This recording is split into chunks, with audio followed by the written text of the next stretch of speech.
Good morning বন্ধুরা, কেমন আছো তোমরা সবাই? আশা করি তোমরা সবাই খুব ভালো আছো। আমিও খুব ভালো আছি। এই যে টাকাগুলো দেখতে পাচ্ছ, গত 5 বছর ধরে জমিয়ে রাখা আমার কিছু শখের পয়সা।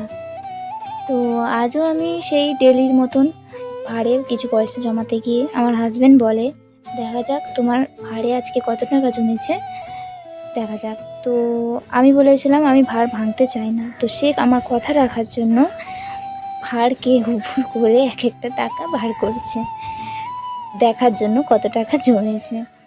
তো প্রথমেই বলে দিই, এই যে আমার বড় ছেলে আর এই যে আমার ছোট ছেলে। ছোট ছেলে বলাটা ভুল, এটা আমার একজন ভাসুরের ছেলে। ও সবসময় আমার কাছেই থাকে, আমার ছেলের মতন। তো আমার হাজব্যান্ড এক একটা টাকা বার করছে, আর আমি এক একটা টাকা এই দিক থেকে ওই দিক, 2 টাকার কয়েন আলাদা, 5 টাকার কয়েন আলাদা, 10 টাকার কয়েন আলাদা।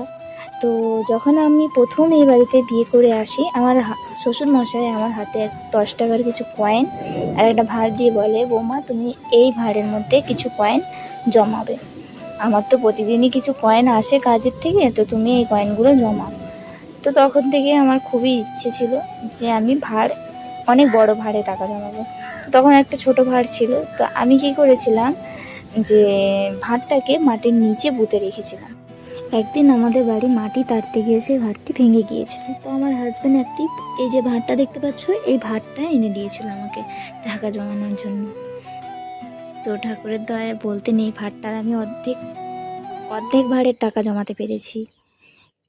তো এটাই তোমাদের সাথে কিছু জিনিস শেয়ার করলাম। তো কেমন লাগলো ভিডিওটা আমাদের কমেন্ট করে জানিও। যদি ভিডিওটা ভালো লেগে থাকে, লাইক কমেন্ট শেয়ার অবশ্যই করবে।